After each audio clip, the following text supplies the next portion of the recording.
the gentleman for that information. I am constrained to observe that from my perspective, it will be the last year that we will not start creating extraordinarily more debt for our country. But that aside, let me ask the gentleman a couple of questions. First of all, there has been discussion in the press, certainly, and some discussion in the Congress about a possibility of a rescission package. As the gentleman knows, both he and I, the Speaker and the Leader Pelosi and Mr. McConnell and the White House worked very, very hard on reaching an agreement so that we could pass an omnibus some weeks ago. That omnibus was the result of some very hard bargaining and negotiations and trade-offs. And certainly not, I don't think anybody was pleased with everything that was in that bill, or frankly, that wasn't in that bill. And I am therefore very concerned that I now hear talk about we're going to, in effect, go back on the agreement that we reached. It was clear that there were some things in there that I didn't like and others didn't like, and I'm sure that was the case with yourself as well, Mr. Leader. But it was an agreement. It was an agreement reached after hard discussions over months, and it was a very late agreement at that. Funding 2018 finally until September 30th. Not until last month. So I'm very concerned about the possibility that we're going to try to, in effect, relitigate that issue. Can the Majority Leader give me some insight as to whether or not, in fact, we will be facing a rescission package at some point in time? And if so, can the Majority Leader advise us as to what may be in that package? And I yield to my friend, the Majority Leader. I thank my friend for yielding. And my friend is correct that in this House, we worked to pass all 12 appropriation bills. We sent it to the Senate, and the Senate did not act. So as the process works, we had to come to an agreement. My friend on the other side said he worked very hard on that. But at the end of the day, I tell my friend you voted against it. And rescissions, as my friend knows, is not about an omnibus bill. It's about finding savings for the American people. To quote Ronald Reagan, the problem is not that people are taxed too little. The problem is that the government spends too much. On this side of the aisle, we know that unaccountable and unnecessary spending not only puts our fiscal future on shaky ground, but it also burdens on the programs that Americans actually rely on. That's why we passed all 12 appropriations bills. Unfortunately, the Senate Democrats blocked even debate on every single one of these bills. So they wouldn't even debate it and put us into this late process. As far as rescissions, I'm having trouble hearing the Majority Leader.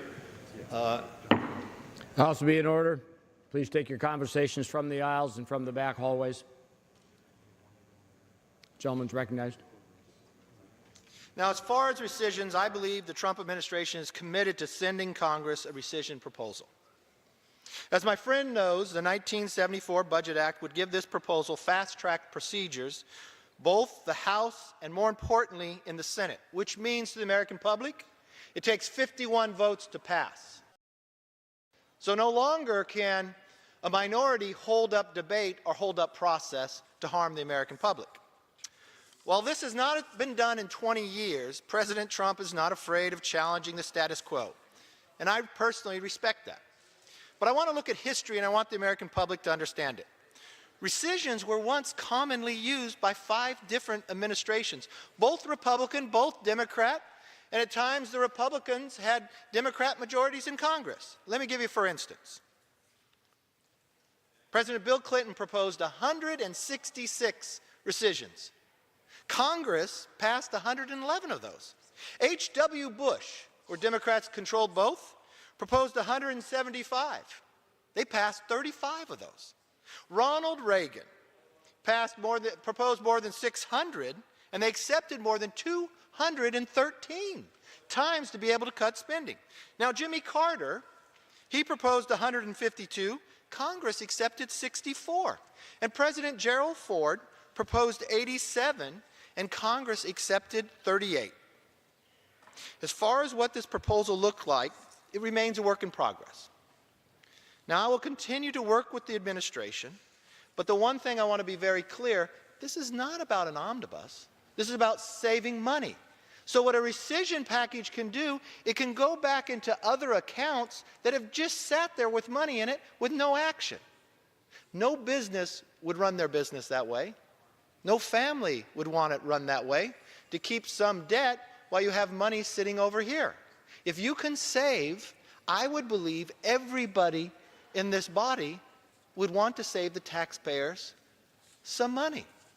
So if there's an opportunity to this, and if I check my record correctly, I believe my friend has voted for a few rescissions in the past. I yield back. I thank the gentleman. The issue is, of course, not oversight. We believe that there ought to be oversight. The gentleman is correct. I voted no. The gentleman voted yes. Many of his colleagues voted no with me. Many of his colleagues are wringing their hands now and saying too much money was spent. But this was an agreement that was brought to the floor by the majority. This was an agreement that was negotiated by the majority. We didn't have the authority to put the bill on the floor or not put the bill on the floor. And it was an agreement. As I say, Mr. Speaker, it was a tough agreement. I didn't particularly like the agreement, but it was an agreement. And that's why I voted no. But the fact of the matter is that the majority of this House voted yes, and the majority of the Senate voted yes. And they voted yes as a result of an agreement. And yes, of course, there have been rescissions in the past. And although I don't know what the rescissions are, there may well be a rescission that I might support. The gentleman's correct. I would irrationally oppose a rescission which said we've had money laying in an account and has not been spent for 1, 2, 3 years. We shouldn't just have it sitting in that account. The gentleman's absolutely correct.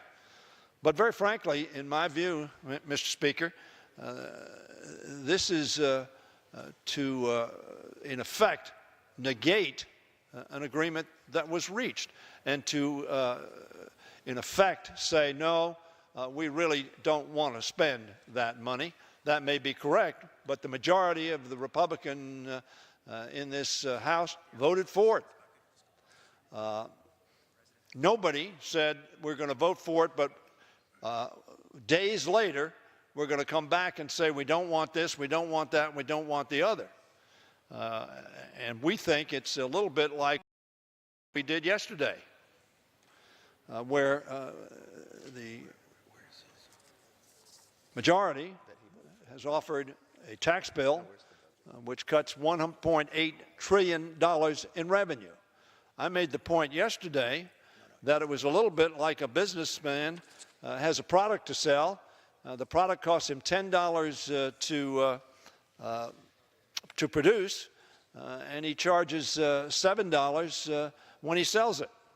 That businessman does not stay in business very long. But the Republicans do it the opposite way. They cut the revenues, they create debt, and they vote for more spending. And their constituents seem to be upset about that. I don't blame them. And therefore, we had a balanced budget amendment offered yesterday, which, of course, did not comport at all with what our Republican friends, Mr. Speaker, have done over the last year, and very frankly, in my view, over the last decades, when they were in power to do so, which is why we have this extraordinary debt, and why CBO has just come down and said, as a result of those bills, we are going to create $14 trillion in new debt over the next 10 years, which my kids and your kids and our grandchildren are going to have to pay.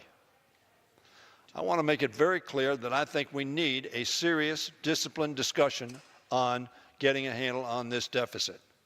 Part of that discussion needs to be revenues. Now, very frankly, Mr. Speaker, I believe on their side of the aisle, they want to spend a lot of money.